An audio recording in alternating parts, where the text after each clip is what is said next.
Hey, Carmine Appice here from Vanilla Fudge, Rod Stewart, Cactus, Bet Broken Appice, Blue Murder, King Cobra. Yeah, I'm out of breath.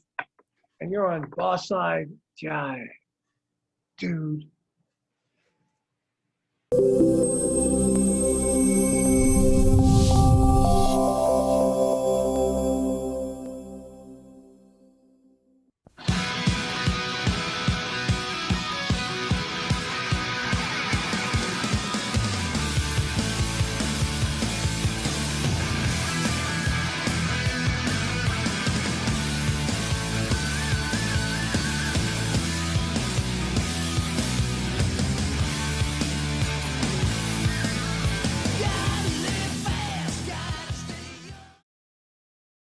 The Zoo.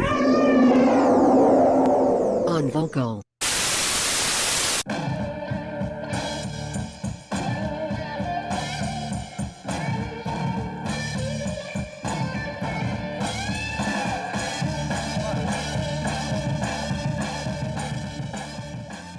Let's welcome Carmine Appice back to Barside Jive. So glad that you're willing to do this again, Carmine. I had such a fun time the first time, and I know this one will be just as good. I feel like I live here.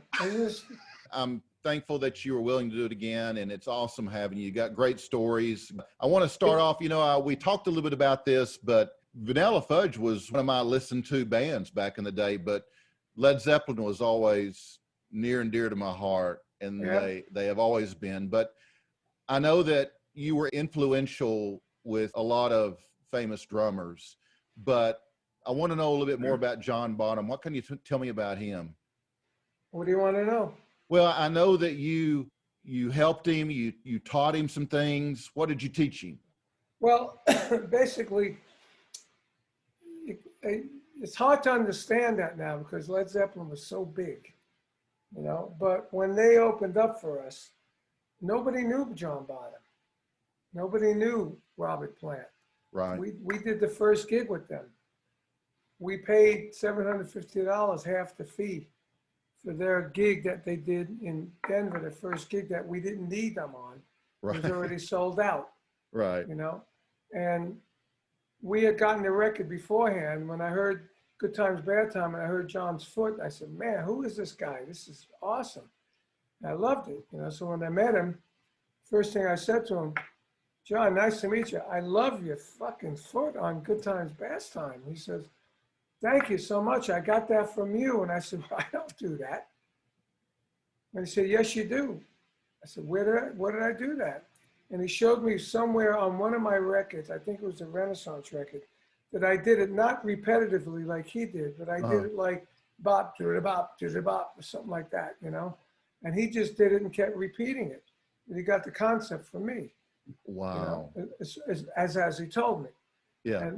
And I had to have him show me on a record where he stole it from. But I mean, as a great jazz drummer, a friend of mine, Joe Morello, I played with Dave Brubeck Quartet, Take Five, and all that stuff. Right. He told me, look, nobody steals it all, and nobody has it all. We all steal from each other. Right. Just remember that. Right. And I remember that. I still remember that. Right. So I remembered that when I met John. Yeah. And then, he was playing a little Ludwig kit, and I was playing this big 26-inch bass drums and big tom in the middle, two big tom, and a gong and all this stuff. You played a Gretsch, right? No, it was Ludwig. It was Ludwig. Well, the first one was Gretsch. The first 26-inch was actually a Leedy Ludwig bass drum that I bought in a pawn shop for $5. And I recovered it. And when I did the Ed Sullivan show, I had that 26 bass drum. Right. At the time, that was the biggest bass drum in rock, period, at the time. And when I got this other kit, when I got my Ludwig endorsement, they said, well, what do you want? I said, I want two 26 bass drums because I wanted to play double bass. And I want a big drum in the middle. So we got a marching tenor drum, they call that. And then a 18 by 16, 18. And I had a bass drum turned over on its side, a regular size bass drum. And with metal rims, that was huge. And then I had the gong behind me. It wasn't on that big stand that came later. This was 1969. '68, it was on a small stand. And when Bonzo saw that kid, he said, "Oh man, you think you could help me get a Ludwig endorsement?" I said, "Well, let me see what I could do." I called up Ludwig and I said, "Look, I think this guy's going to be big, you know, an understatement of 5 decades, right? And I think you should give him a deal. He wants the same kid I have. So I'll say, we'll send you the record." So we sent him the record and they loved it and they got him, you know, on my word. And with the drum set came cymbal companies. So we got a Paisley cymbal and Ludwig drums, just like mine. And he got the gong just like mine. And then 6 months later, we toured again. And we both had the same drum set. I got a picture on different Facebooks, you know, of that drum set, where a picture of me on the top, you know, with my stance, and a picture of Bonzo on the bottom with his stance, same drum set. I often wondered when you went to that gig, like let's say we did alternate billing then because they were so big. Right. They was as big as we were, you know, took them Right. 6 months. And so they went on first, and the drum set came off, and then they put my drum set on. Guys in the audience must have been thinking, why'd they do that? Right. They took it off and they put it back on, you know. Same It gear. had no names on it or nothing, Yeah. you know, in those days. So that was pretty funny. But I read in the book called Thunder of Drums, you know, and he told me I was one of his idols. And I read in the book by, who wrote that book? Melody maker writer, Chris Welsh. He wrote this book called Thunder of Drums, all about John Bonham. And it's all about when he went to the States and saw me, you know, and he came back, he was all like excited and everything. Him and Cozy Powell were hanging out. And he was hanging out, and Cozy was saying, "What was it like? What was it like seeing Carmine?" And, you know, it was like one of those things, you know, like I did when I met Buddy Rich, you know. Right. And because I was both of their, you know, they looked up to me, you know, because Sure. I was around first, you know. Sure. And I started the fader, the power drumming, and I started the big drums and all that stuff. So it was funny reading that. And then we just became friends, and we would do stuff where I would twirl the stick like I did on the Ed Sullivan Show in 1968 before Zeppelin ever came out. And I twirl the stick and I hit the cymbal and grab it with my arm, you know, and he loved that.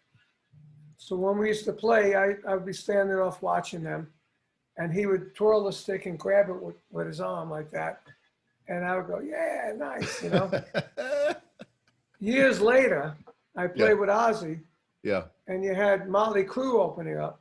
And I saw Tommy Lee going like that and grabbing the stick with his arm. Yeah. So I said, "Wow, dude, that's cool. Where'd you get that?" He goes, "I got it from John Bonham." Ah! Right? So I said, "Well, indirectly, you got it from me because, you know, John got it from me." He goes, "No way, dude. I got it from, you know, John Bonham." You know, those Motley Crue guy. Everything was dude. Right. Right. So I said, "Tell you what, dude, when the tour's over, come back to my house. I want to show you a video of 1968, the Ed Sullivan Show, before John Bonham was ever out." Yeah.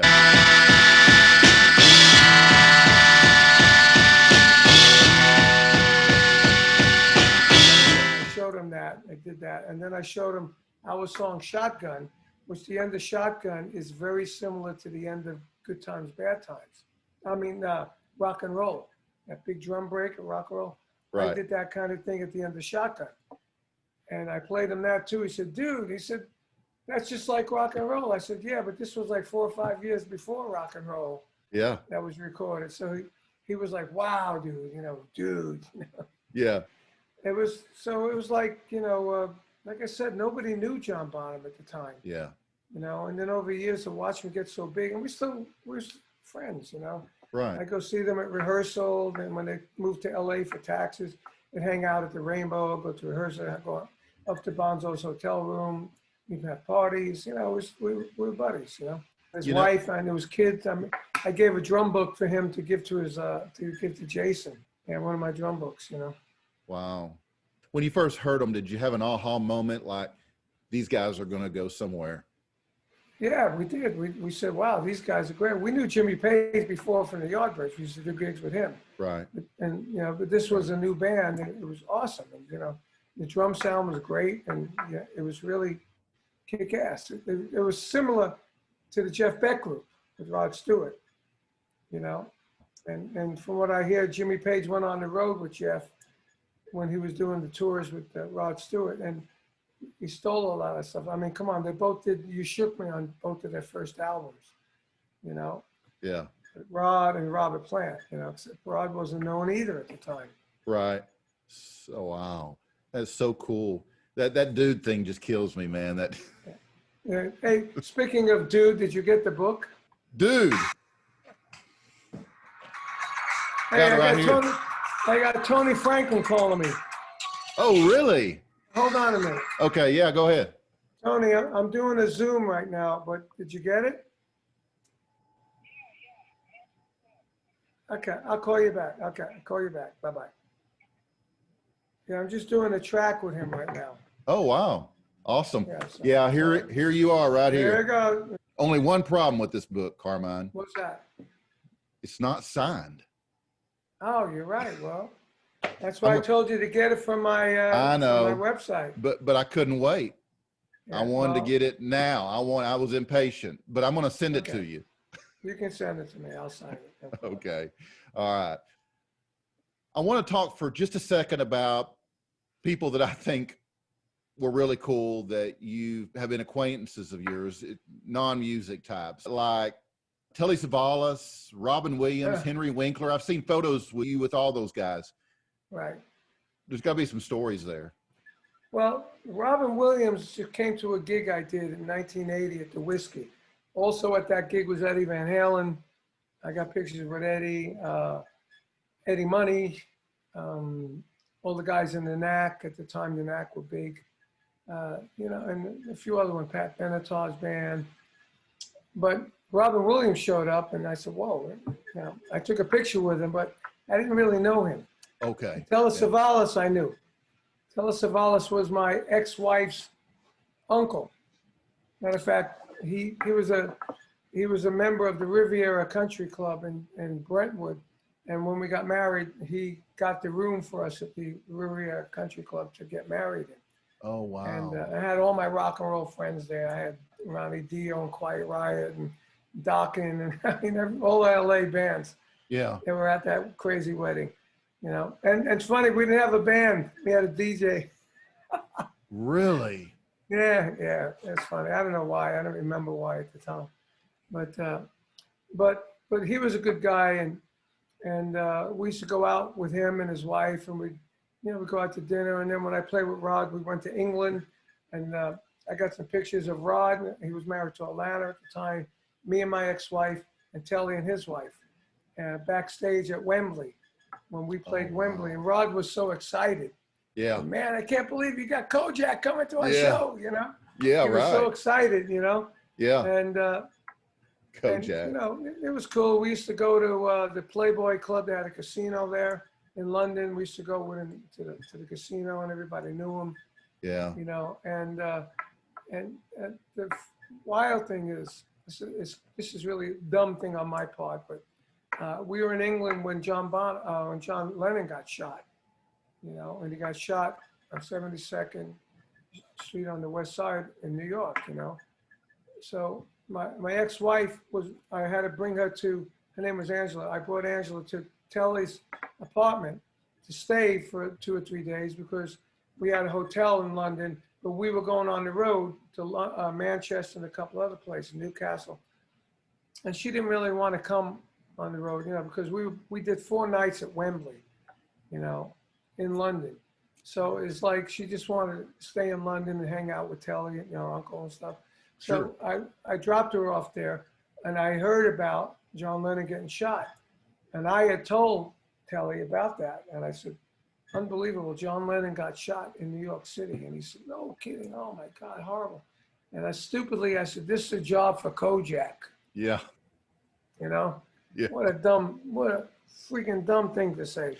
Yeah, but You know, I but, get it. You know, I couldn't help it, you know. Yeah, I know. Yeah. But so he was a cool guy.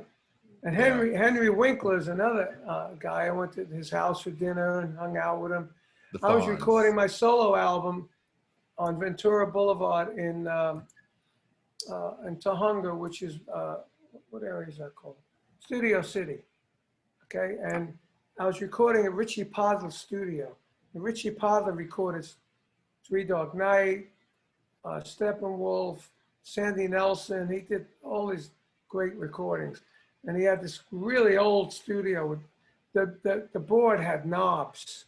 That's how old it was, but it was all tube. It sounded amazing. Yeah. So I was recording my solo album there, and through my manager and my drum book, Henry Winkler got a hold of us and said that his kid is a drummer, and he's going through my book.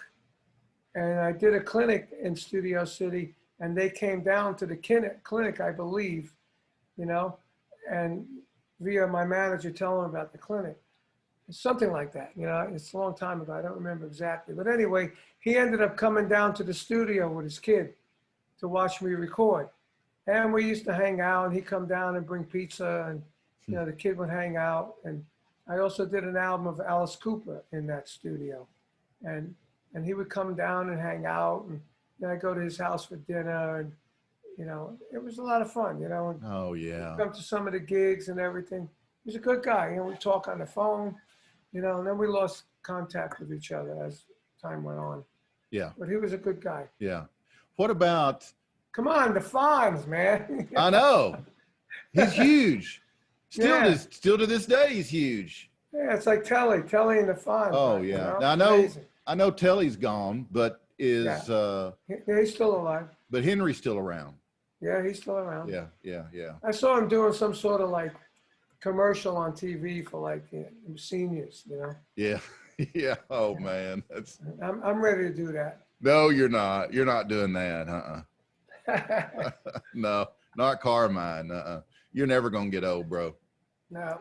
Never. Well, Hey, you know what's funny? My father said to me when he was 77, yeah. I still feel like I'm 17, but my Yeah. body's getting old. Yeah. I see that now. I look at my Oh, yeah. arms and like I'm seeing that old man kind of skin, you know, and I'm going, oh, Yeah. is that me? Oh, when did that happen? You know. Yeah. But you know, I still love playing. I still get out there playing, and I'm playing all the time in my studio and rock and roll. Yeah. Don't ever stop. Hey, what about John McEnroe and Steven Seagal? You played with those guys? Yeah, I had them on my Guitar Zeus record. And Steven Seagal, I met at when I got Richie Sambora on my record. I got Richie Sambora on my Guitar Zeus record. I knew him, but I actually got him from this guy Stuart Smith, who ended up playing with Sweet at one point. And he was married to Heather's sister, Heather Locklear's sister. Oh, okay. And I met Heather through Tommy Lee. When I used to go to Tommy Lee's house, we'd watch drum videos together. Right. And Heather was the wife at the time, you know. Okay. And, Gotcha. Yeah, so I knew Heather, and I knew Heather, Tommy, Stewart's wife, her sister. I can't remember her name now. Anyway, so through Stewart, I got Richie on my Guitar Zeus record. Now, while Richie was doing it, he said, "Hey, I'm doing this benefit out in Malibu. It's a jam. It's a benefit. I'd love for you to come." And I said, "Fine." He just played on my record. I said, "Sure." So I went and played on it, and Steven Seagal was there, right? So we jammed with Richie, and we did a blues with Steven. And I said, "Hey, Steven, I'm doing this Guitar Zeus record. You want to play on it?" I figure, you know, what the hell, you got a big actor. He was big at the time. Yeah. Oh, hell yeah. You know, a big actor like that, play guitar on my record would be cool. I said, all right. So he said, yeah. And I said, okay. So I said, when do you want to do it? So he said, well, here's my number. Call me. So we put a number together, put a date together. And I'll never forget the day. I mean, I even wrote a story about it. I wrote stories about each guitar player playing on that thing, which I can't find any of them but one. The one I found the other day was the Steven Seagal story. And I remember he came in, he drove in, it was a big stretch white limo. It pulls into the parking lot of the studio. And he gets out and he's wearing like a Nehru jacket, a Nehru outfit, like a shirt or whatever it was. You know, he's into all that martial arts and Oh yeah. all that, you know, all that Yeah. stuff. He gets out, and he's big. He's like 6'3". He's Yeah. a huge guy, you know. Yeah. And I went over, gave him a hug, I almost disappeared, you know. And he came in, and at the time I said, you know, I was really out of tracks. I was out of songs for him to play. So I said to myself, to my producer, Pat Regan, I said, I don't know what to do. You know, maybe we should just do a blues. So I did a blues with Seymour Duncan. There's Seymour Duncan pickups. Yeah. And he's a great player. He plays like Jeff Beck. He's an awesome player. So I said to Seymour, look, I want to do this blues. I want to put you and Steven Seagal on it together. So he said, okay, how do you want to do that? I said, all right, you come down to the studio. I'm going to play snare drum alone. It's going to be like a real raw snare drum and guitar blues, no vocal, just playing. He said, okay. So me and him played this blues, and then he went to play chords, you know. And at that point, we put Steven on. You know, so I did 2 or 3 takes with him. Right. You know, he wasn't that great, you know. So we did a little combining and fixing up. Yeah. So it ended up being the Guitar Zeus Blues, Steven Seagal, Seymour Duncan, and me. Wow. That is a cool story. I didn't know he played. Yeah. Well, he barely plays. Yeah. He plays at it. No, he loves it. He loves it. Yeah. He's not a great player, but he plays okay. I mean, he plays all right. Yeah, but he plays needs to, good blues. But he needs to stick to acting. Yeah, and he had a band, you know. And, I didn't know that. The other one was Denny Lane was an interesting one for that album. Because Denny Lane, I had a group with Denny Lane called the World Classic Rockers. And had Denny Lane, Spencer Davis, rest in peace, old buddy. Wow. Bobby Kimball, Randy Meisner. Yeah. 2 guys from Steppenwolf and me. It was called Now, World Classic Rockers. Who are the guys? It was the Steppenwolf? guitar player, Michael Monarch, and the bass player. I can't remember his name either. Anyway, were they original guys? Michael was the bass player. Was from the second album on. Okay. But we play everybody's songs. It was a lot of fun. So I was doing this Right. Guitar Zeus record, and I said to Denny, man, I'd love to get you on it, but I ran out of songs, you know. You want to do something? He goes, yeah, I'll come in and do something. So he came in and he played a song, and he sang it and played it, and I played on the back of a guitar, like drumming on that. Uh-huh. It was like 1:30, and it's awesome. Wow. It was a great song. How can you run out of songs? Well, we did all the songs already, you know, and then this was an afterthought, just like Steven Seagal. Gotcha. You know, all the tracks were cut, and you know. Yeah. That's how you run You were out of pretty songs. much And now done. I just found 2 songs, Yeah. complete songs. Right. that, I'm putting Derek Sherinian from Sons of Apollo on keyboard playing the solo instead of a guitar player, you know. Wow. And just to be different. And I'm going to try and get a new young guy, and, you know, some from a young band, a guitar hero from a young band that young guys know that I don't know. Right. Yeah. You know? And John McEnroe, he was a wild man. Oh, John McEnroe, that was interesting because I was working on trying to get an 800 number thing with Guitar Zeus to, you know, put a TV ad out, an 800 number. Right. You call up and you buy the double CD, you know, and try and sell it that way because it never got really released in America. And the place that was doing it for me, when I went there one day, John McEnroe was there. And the guy I was talking to introduced me to him. And he said, you know, John plays guitar. So, you know, me, I'm like not shy. I said, wow, would you want to play on it? He said, yeah. So he came in and played. All he did was on the song Stash, he went bam, bam, bam, bam, you know. And that was it. Yeah, but he did it. So who was better, McEnroe or Seagal? McEnroe. And I saw McEnroe when I went to see when the Conan show was still on. Oh, the East yeah. Coast, and Max Weinberg was a drummer. He invited me down to see him. And I went there. I'm sitting in the waiting room and the backstage waiting room kind of thing.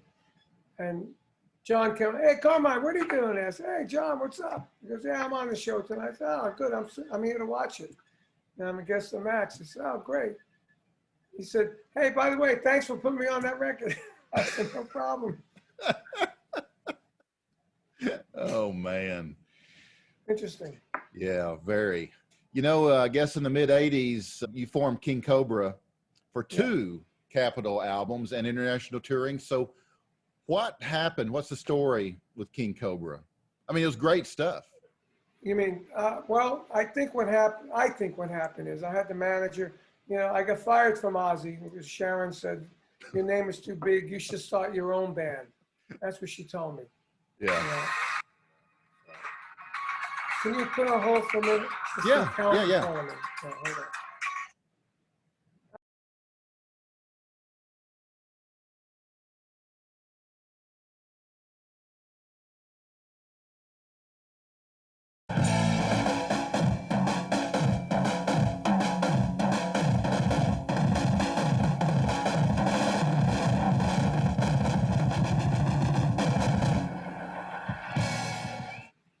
I got to talk to the accountants. It's always good news. It's amazing. Ever since Vanilla Fudge did that Quentin Tarantino movie, Once Upon a Time in America, our royalties have quadrupled. Really? Yes. Unbelievable. I mean, again, like the last time was a freak. First it doubled. Yeah. Then it quadrupled. And now quadrupled again. You just never know, do you? Then we talked about the Ed Sullivan Show. I just got a $13 royalty from that show. Really? $13? $13. We are 50 years later. Wow. Okay, let's go back to King Cobra. Okay, let's go. Okay, so anyway, so when she fired me, we on tour with Motley Crue, had three guys with black hair and one guy with blonde, Yeah. Vince had the blonde hair. Right. So I had the black hair with colors in it. So when she fired me, I was already working on some songs to get a deal to do a solo album. Because, I had done a solo album in 82 and I wanted to do another one. And I had found this guy, Mark Free, who was a great singer. So we were doing some demos. So when I got fired, I got back to LA and near it is MTV is like promoting. I had, JJ Jackson was a good friend of mine. He goes, here's the Ozzy tour, a legendary drummer, Carmine Appice. Sharon hated that. That's why one of the reasons I got fired. She said my name was too big. So, and I'm sitting home now, I'm fired. And they didn't know yet, Right. So I'm watching this. So anyway, it was a bit depressing, but then my manager said, look, let's put a band together now that you just came off the Ozzy tour. You got, things going on. I was a spokesperson for Synsonic Drums. There were a lot of things going on. I said, okay. So I said, I have a concept. I said, what's the concept? The opposite of Motley Crue. 3 blondes and me with the black hair. 4 blondes and me with the black hair. I said, interesting. And then I said, and then the blondes put color in their hair. So anyone we got in the band, we let them know up front, the image was blonde hair with colors in it. Right. So, little by little, I got it. I had a guitar player that I had with Mark Free. Okay, so then we got another guitar player, Dave Michael Phillips he was with another band in LA. No, it's from Phoenix. Who was he with? I forgot the name of the band. It's so long ago. And anyway, I got him. And then I was looking for a bass player. And then I got this, my manager, we put an ad like in Music Connection, and somebody saw it and gave it to this guy, Johnny Rod, who was in St. Louis. And he sent in a package, and he looked like Rod Stewart. He had hair, like really, really cool hair, and he had a great image. He was already blonde. Yeah. Yeah. We talked to him on the phone. This guy had energy up the yin yang. He said, I'm the guy. Don't look anymore. I'm the guy. Forget about anybody else, Okay, so he flew out to LA on his own dime. We auditioned him, and he was a great bass player and a maniac on stage. And we said, wow, this kind of energy we need. So we got him. So then we had the band. And then the original guitar player we had didn't work out good. So then we found Mick Swader working at Tower Records. You know, we went looking around. Somebody told us about this guy, Mick. We went, found him. We told him he had to dye his hair, no problem. And all these guys were into working out, and they had like the, you know, the killer bods, you know? Yeah. But they were all really good players, not like a lot of the bands in LA. Yeah. They couldn't play. And this band was a really playing band, and Mark Free was a great singer. So then we started working on songs, and then, because I did my original solo album with Spencer Proffer, and I had done my Derringer and Appice record with Spencer Proffer, and I changed the whole drum sound at Pasha Studios with Spencer, and then he recorded Quiet Riot with that drum sound. It went to #1, so I was involved in that. So Spencer said, I'll produce the album, let me get the deal for you. So we got the deal with Capitol Records through my manager's good friend, his name was Ray Tuscan, and Ray Tuscan had done all the amazing job of PR and radio airplay for like Tina Turner and all the bands that were breaking at that point. And they promoted him to A&R. So he signed us. So we did the first record, which came out great. It was a kick-ass record, better than most of those band records coming out of LA. We had the killer image. We had the guy that did Davey Lee Roth's videos did our video. Again, I can't remember his name either. You know, it's so long ago. It's like 30 years ago. Yeah. You know? Yeah. And he went on to manage David Lee Roth, and he managed some other people. Anyway, we had a great video. First video was great, and we just couldn't get that airplay going. You know, the first tour was a tour with Autograph, and we blew them off the stage. And then it was hard to get other tours because the band was so good.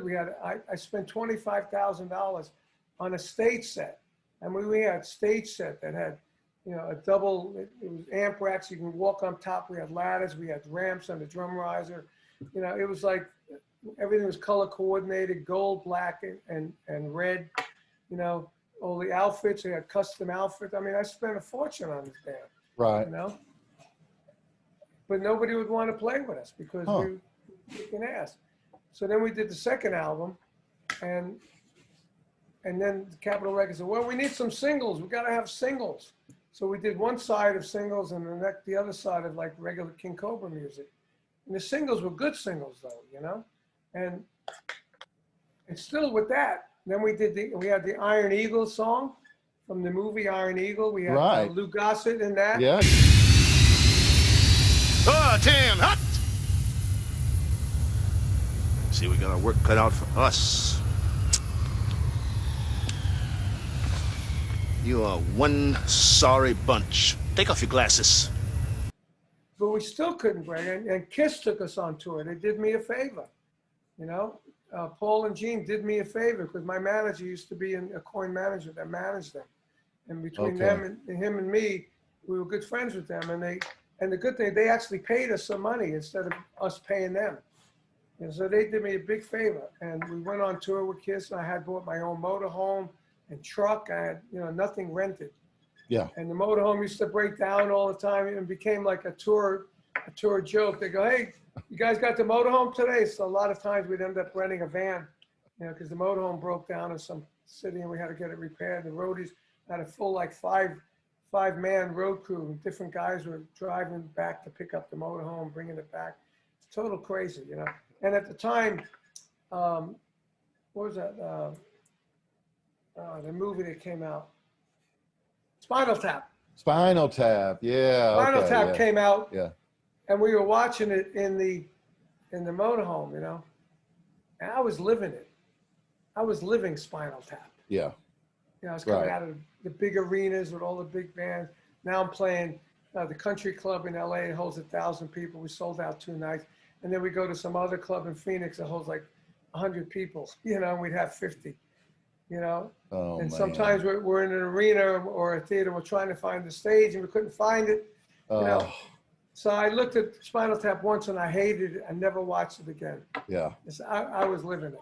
Yeah. So then what happened was this guy Ray that was now A&R, we weren't the only band that they weren't breaking. There's other bands. So they put him back in radio. By then we were dropped, and the first band he worked was Poison. Really? Yeah, and Poison used to open up for us in LA. And they kind of stole our image a little bit, you know? And they made it big, and we didn't. Wow. And then Mark Free wanted to leave the band. He wanted to sing more softer stuff. And then Johnny Rod joined Wasp. And then we got Lonnie Vincent and Mark Tureen to replace those two guys. And we rehearsed for a while. And then Mick, Lonnie, and Mark left, got another drummer, started the Bullet Boys, and used majority of the songs we worked on with that King Cobra record. Oh, Like, The no. Love of Money was our King Cobra song. Kissin' Kitty was a King Cobra song, and another one was a King Cobra song. It was like half the album of King Cobra's things we were working on. And Wow. after they went big, I had a party at my house, and I was really pissed at Mick and those guys for doing the songs and not even giving us any piece of the writing and everything. Right. And those guys, you know, I kind of made up with them, you know. And those, I was in Blue Murder at the time, and Blue Murder was better than all that stuff, you know. Oh, yeah. It was White Snake's John Sykes, right? Yeah. And, me well, Tony Franklin. Tony Franklin, Yeah, who Tony just, Franklin, yeah, you just got a call from him, yeah, from the Yeah. firm. And that was the most amazing album I did Yeah. in the 80s. Yeah, You know, yeah, and- it was. and so I made up with those guys. And to make up to me, they gave me a Bullet Boys gold record with my name on it. And they you know, they admitted that they took all the stuff we did in King Cobra. And then when we redid King Cobra in the 2000s, I had Mick come back in the band. So we had the okay. original band with everybody but the singer. Because the singer at the time, I had a problem with, you know. Yeah. The singer turned into a woman. Right. Mossy Free, and we had a bit of a, you know, we banged heads on something, and I said, you know, they said, well, who you want to get to sing? I said, you know what? I'm not going to get Mossy Free. I'll get Paul Shortino, who's a great singer. So Right. we got him, and we did 2 of the best King Cobra albums, I think. Yeah, it's good stuff, Carmine. Tell me about David Lee Roth. I know you guys worked on a project, didn't you? Or you started one anyway. Yep, we did. That's funny. Well, there's a guy, Malcolm Mendoza, a great bass player. He was starting to play with Dave, and I've known Dave for years, and he said to me, Dave's looking for a drummer. Well, are you interested? I said, yeah, I'm interested. That's cool. So I went over to Dave's house, and a roadie, I broke into the business pre-King Cobra days, when I was with Ted Nugent and Ozzy and everything. He lived at Dave's house. He was like his Joe everybody, everything, you know, he did everything for him. Right. So, and then he called me and said, hey, Dave's looking for a drummer. I'm recommending you if you're interested. I said, yeah, I mean, Marco just asked me. So I said, sure. So I went to Dave's house, hung out with Dave and everything. And we were supposed to do a thing, a rehearsal where I kept my drums in place. So we went down there, and we went the first day, and Dave came and Marco was there. And the guitar player didn't show up that we had. So I said, well, what the fuck, you know? So he said, well, we'll do it again. So we set up another day. So this time, Marco couldn't make it. So I think the guitar player made it, and it's me. And then Dave was late, and he walks in, and he's wearing this outfit. I swear it looked like something you get at the Holiday Inn, like a bedspread and curtain, you know, outfit, you know. So I said to him, I said, Dave, are you wearing your pajamas? Did you make that out of, you know, material from the Holiday Inn bedspread and curtains or what? Oh, shit. And I said, no, man, I've had this custom made, you know. And we played that day, and I never heard from him again. You insulted David Lee Roth. I guess. But it was okay because I was playing with the World Classic Rockers at the time. And I Yeah. was just got my big, huge deal from Japan for my Guitarist record, Right. which was to me more important than anything, because that record, I think, is the best thing that I personally created, you know, from scratch, Right. and created some of the greatest playing on my part, Tony's part, Kelly Keeling's part, and all the guitar players that played on it. It was a massive project, and I did it. You know, and Yeah. I was really proud of the fact that I pulled it off, and it sold records around the world. Yeah. Yeah. Guys, you are watching Barside Jive with today's guest, drummer Carmine Appice, best known for his work with Vanilla Fudge. You know what, Carmine, as an educator, which you are. You got to keep mentioning it's Vanilla Fudge and keep going. Yeah, I know. Well, Cactus, Beck, Bogert, Rod and Appice. Stewart, Cactus, That's Blue what Murder, Blue King Murder, Beck, Cobra, Bogert, and Appice, King Cobra, Jeff Edgar Beck. Winter, Jeff Beck, Guitar Zeus. I mean, Guitar Zeus. Yeah, we got to cover it. You know, as an educator, you were the first to legitimize rock drumming with your landmark book, The Realistic Rock Drum Method, which has sold well over, how many copies now? probably about 425,000. 400,000.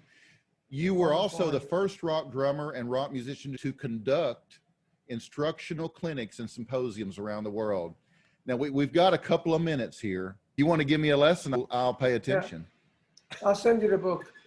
Okay. Okay. Actually, right now, it's funny enough that you talked about the book. Right now, I'm in the middle of video and 3-minute video promotions for all of my books. Oh, wow. Some of them were out and they went out of print, but I just signed with Modern Drummer Publications, and they're re-releasing all the books that haven't been out for 20 years, that is still really still prevalent for now.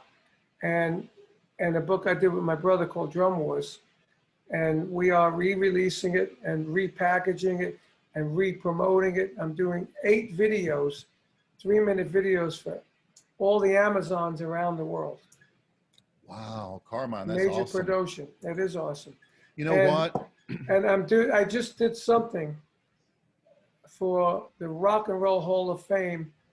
I think I don't know if I'm getting brought into the Rock Hall for education for my book and for what I've done for what you just said. But I just did a video answering a bunch of questions that they're going to use in their education department of the Rock Hall. It's going to go out to all these different schools and talk about rock history and rock drumming history. And my video is going to be part of it. Wow. You have drumsticks handy? Well, over there. Can you show me how you twirl? Yeah, hold on a minute. Okay. I'll show you something better. Okay. Show me something better.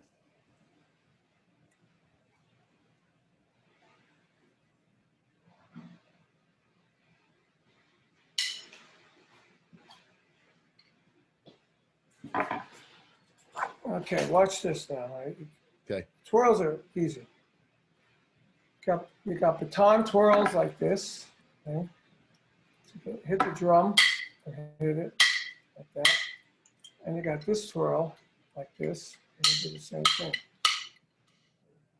So when you're playing like this, you go like this, you know. Go here, go here, there. Up here, you can do both of these like this, see? Like that. Wow. Mine are easy twirls, but my twirls you can play to. But this is interesting, right? You can go like this. You don't need drums to play. And this here, when I was learning this, I was doing this like this, learn it. When I was with Rod, I was walking all over the studio. Finally, he said, "Can you please stop?" I bet. It was like a dad yelling at his kid. Yeah. But you know, you learn this. This is how you start this. Then you end up playing. Hold on. Wow.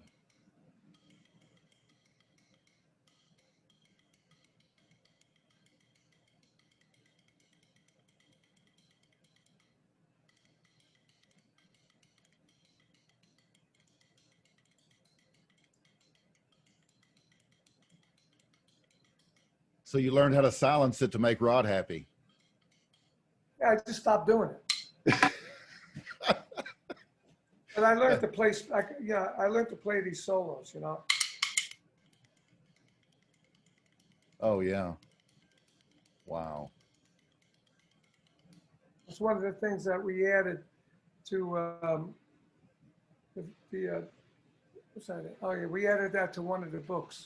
Oh, show me the that thing videos. that you showed John Bonham. But the thing that John Bonham was like this, and hit the cymbal and grab it, like that. Oh, okay. Got like I go bop, bop, and hanging on. If you look at the Ed Sullivan Show, you'll see me doing that. I'm going, really, you know, you know. Wow, man, all that talent in one dude. There There you go. You got me saying dude all the time now. Thanks a lot. Thanks a lot. I know. It's a goof on. Hey, guys. let's talk a little bit about your autobiography, Stick Okay. It: My Life of Sex, Drums, and Rock and Roll by Carmine Appice. It's a great read. I've already started. I just got it this weekend. I've already started. Did you read the first? Did you read the first? Yeah, I read the chapter? thing that cracked me up the most was reading Rod's acknowledgement. He's like busting your chops, man. I know. He says like, I fired him. Fuck knows why. I bet you aggravated the hell out of him, though, didn't you?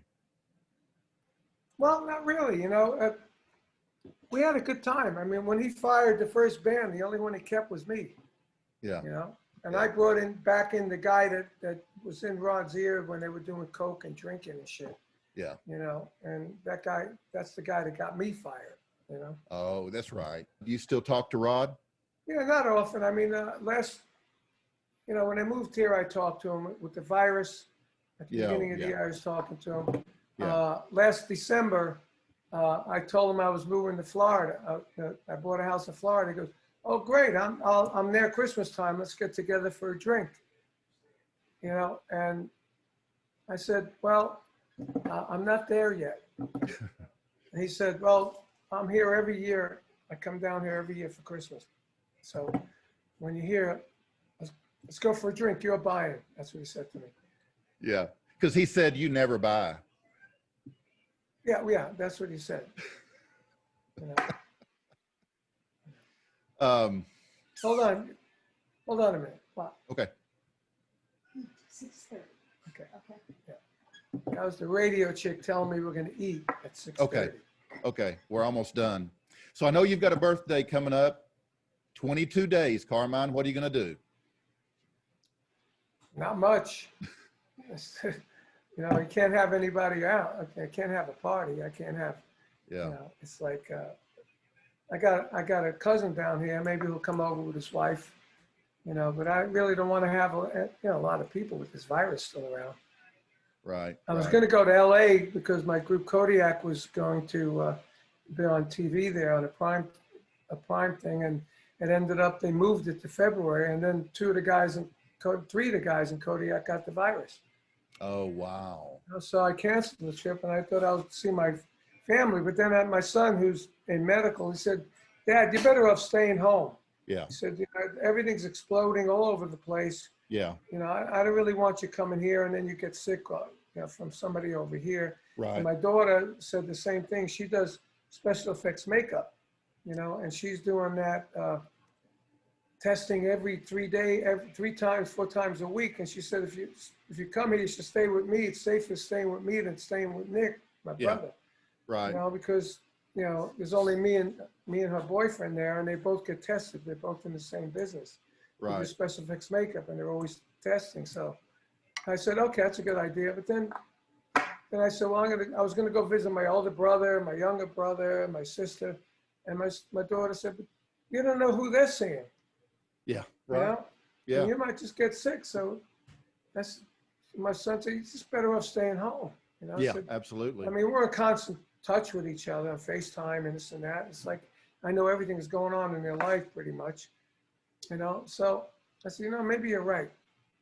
And I almost didn't want to go to St. Martin this weekend, but there's only 6 people have it there, Six So people. we're gonna go 6 people. And I got Wow. two tests today, 2 COVID tests today. Wow. So as long as we're negative, everyone that gets on the plane has to be negative. Right. Right. So that's good. Now we're gonna wear the face mask and the plastic mask, you know, and wipe everything down. Yeah. And to bring a straw so I could drink under the mask. My water. You have a cool Vanilla Fudge mask? No, I just got a green one of these deals. Cheap ass. One of these. Yeah. Yeah. I got one of those, the ones that like scarves that go over your face. Oh, yeah. Yeah. Oh, man, it's killing my nose. Oh, yeah. I got the Italian nose. It's like, Yeah. But it's better than having your ears pulled. well, my ears, yeah. I mean, I hate that. I hate it. Yeah, I don't. You know, when this is all over, we're going to have to make sure our hair goes over our ears, or because all of our ears are going to stick out like that. My ears are already sticking out. Oh, Alfred E. Newman on the Mad Magazine. I already have the N95 that has the thing that goes around your head. Oh, yeah. So I'm going to be wearing that. That's a little more comfortable, I'm sure. I'm bringing that. Yeah, because I wear these damn hearing aids too, because I can't hear shit. Yeah. You know, so you got hearing aids, the glasses, the regular glasses, and that. I mean, my ears are like this, you know. Hey, so Okay. Carmine, what's next for you? Well, next is basically this all these drum books. We're working on this, all the promotions. I'll be doing a bunch of master classes from here, promoting that. And then I'm working on a newer album with my friend Fernando. It's an instrumental album. This guy's really a talent.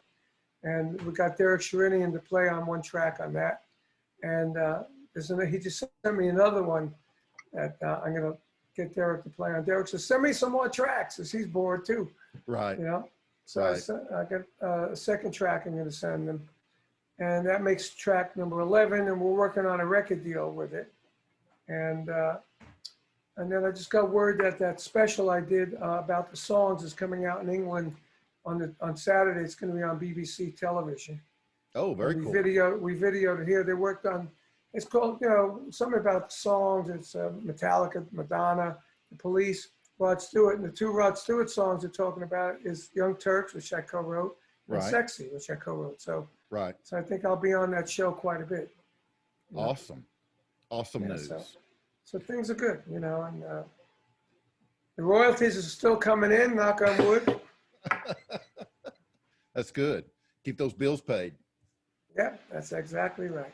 Well, guys, most of the stories that you've heard Carmine talk about briefly, he goes into a lot more detail in his memoir, Stick It. It's been described as one of the most extraordinary and outrageous rock and roll books of the early 21st century. Available on Amazon.